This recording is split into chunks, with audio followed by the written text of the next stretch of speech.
Hello, good morning, and welcome to my Brexit breakfast. I thought I would start my holiday vlog with a look every morning at the developments in the Brexit situation in England. And rather than ranting on Facebook, which has probably served its purpose and generally annoyed a few people, I thought I would start a little video log based around the developments in Brexit. So what have we got here this morning? Sponsored, by the way, by Jordan's Harvest Crunch, a Country Crisp, sorry. So I'm going to tuck into that. I've got some lovely cool milk out of the fridge into the bowl. The problem with me is I have the kind of brain that cannot distinguish triviality from serious issues. And so if you're going to watch me, you're going to get them muddled up in a rather intriguing way. Let me just take a bite of this. Fantastic.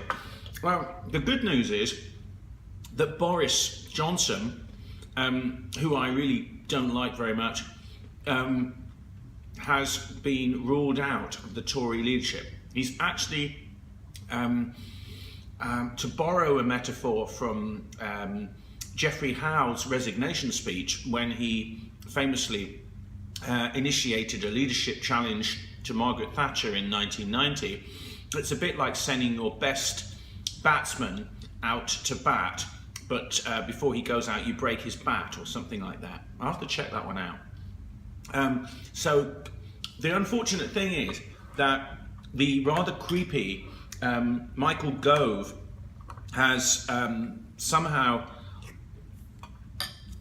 got to Boris in the middle of the night and scared the bejesus out of him so that he's not going to run. I don't think he's going to get backing from various big players in the media.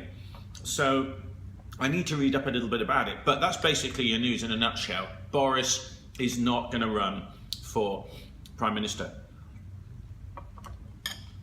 Or should I say, the default Prime Minister, that he's not actually running for the Prime Minister, he's running for, he would attain that office. He's running for the leadership of the Conservative Party. So what does it say here? Let's have a look. Gove sets out, this is the Guardian, sets out his leadership stall on Friday, having ambushed Boris Johnson with a surprise entry into the Conservative leadership battle, a decisive move that killed off the former London mayor's long-held ambition to succeed David Cameron as Prime Minister. The Justice Secretary stunned Johnson and the rest of Westminster when he announced at 9 a.m. on Thursday morning, just 3 hours before nominations closed for the Conservative Party leadership, that he had reluctantly concluded his old friend was not up to the job. So I'm guessing the nominations have closed now, so I'm going to Google so that I can inform you who the nominees are. So what shall I Google? New leadership nominations, Conservative Party. Okay, and a little bite of who are the 5 candidates? There we go. 11 hours ago, Guardian. Google knows what I'm dealing with. So who are they?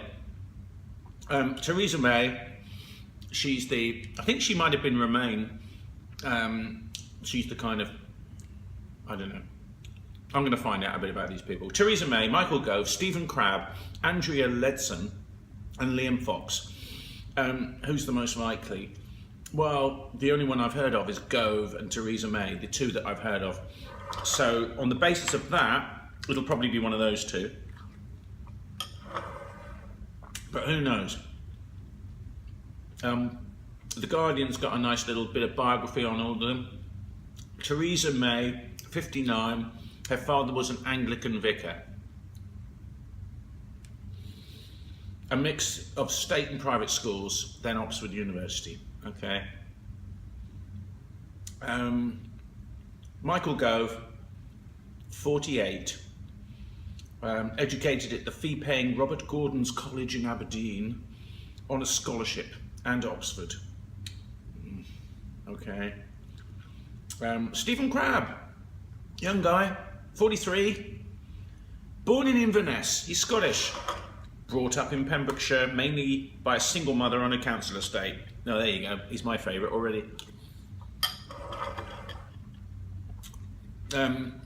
Strengths, I like this. Able to talk about politics in a way that sounds almost like a human being. Crabb's background will help him argue that he could reconnect his party with poorer communities. He was seen as an effective Welsh secretary, earning himself a promotion in March to become Work and Pensions Secretary. Okay. And Andrea Lidson, 53, educated at a girls' grammar school, then Warwick University, long career in banking and finance, very, very strongly pro-Brexit. Nah, don't want her, do we? Liam Fox, does it say anything about Crabb's Brexit opinion? It just says, on Brexit, it isn't good enough for those who stay, vote leave, to shrug their shoulders and kind of say, well, it's going to be all right on the night. No, I think that's a disservice. It doesn't say if he's pro or... Come on, Guardian. Just want to know if he's in or out. I'll have to go somewhere else now to find that out. Okay, what does this Lebry woman say on Brexit?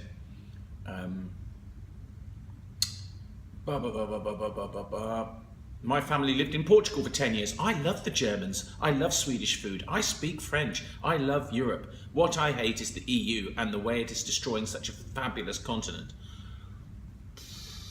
Really? Liam Fox, 53. Born in East Kilbride, state schools, Glasgow University. He was a GP, army medical officer. Vastly experienced, it says, more than 2 decades in Parliament. Means nothing. Well, it does, I suppose. He's a veteran EU opponent all the way back to the John Major era. So, oh dear. On Brexit, it has, his quote, it has something of a peasant's revolt about it, and it is coming up from the grassroots of the country where people are saying we don't want to be told that the issue of migration and taxation are irrelevant. Who's saying that? Oh dear, this is depressing. So we have to go for someone. We like the Crabb guy, Theresa May. Oh God, on Brexit. After staying almost silent during weeks of Tory infighting, May was keen to show she would back the result. Oh dear, dear, dear. Oh, none of them. None of them are any good. They're all terrible. Okay, so the conclusion is all of the Tory candidates are all awful. It's going to be dreadful. There will need to be a general election. We need to get them out ASAP. We need to... the Labour Party, God, they'll tell you who I've got a lot more time for now. Sturgeon. Nicola Sturgeon. She should be leader of the Tory party, but she can't be because she's already leader of the Scottish National Party. Nicola Sturgeon. She's becoming my new favourite politician, I think. Want Scotland to remain in the EU. Yeah. Nicola Sturgeon. Okay. Well, I better get on and eat this breakfast. I hope this has been informative, and if not, just a bit diverting before you check out the real news. This is Paul England, first day of the holiday, feeling a little bit sluggish, but things are going to pick up from here. Okay, see ya.